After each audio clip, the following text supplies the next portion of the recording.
हिमालयात वसलेल्या कलशापुरमच्या शांत गावात रात्र पडताच रहिवाशांमध्ये अस्वस्थता पसरली. दुष्ट राक्षस, कालराक्षस सावलीतून बाहेर पडले. त्यांची गडद रूपे आणि चमकणारे डोळे गावकऱ्यांच्या मनात भीती निर्माण करतात. त्यांनी घरे आणि पिकांची नासधूस केल्याने घबराट पसरली. धर्माभिमानी पुजारी शास्त्री यांच्या नेतृत्वाखाली गावकऱ्यांनी मंदिरात आश्रय घेतला आणि भगवान विष्णूला कळकळीने प्रार्थना केली, हे रक्षक, आम्हाला या अंधारातून वाचवा. दुष्ट शक्तींचा पराभव करण्यासाठी चमत्काराच्या आशेने त्यांनी त्याच्या दैवी शक्तीला आवाहन केले.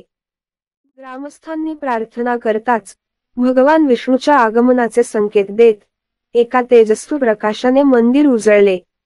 त्याच्या खगोलीय चकत्या, सुदर्शन चक्रासह तो राक्षसांवर उतरला आणि त्यांना विस्मृतीत टाकले. वाईट शक्ती शून्यात विरून गेल्याने गावकऱ्यांनी आश्चर्याने पाहिले. मंद स्मितहास्य करून विष्णूने गावकऱ्यांना आश्वासन दिले, भिऊ नका, मी अंधारावर विजय मिळवला आहे. कलशापुरम गावाचा पुनर्जन्म झाला. तेथील लोक त्यांच्या नव्या स्वातंत्र्याचा आनंद घेत आहेत.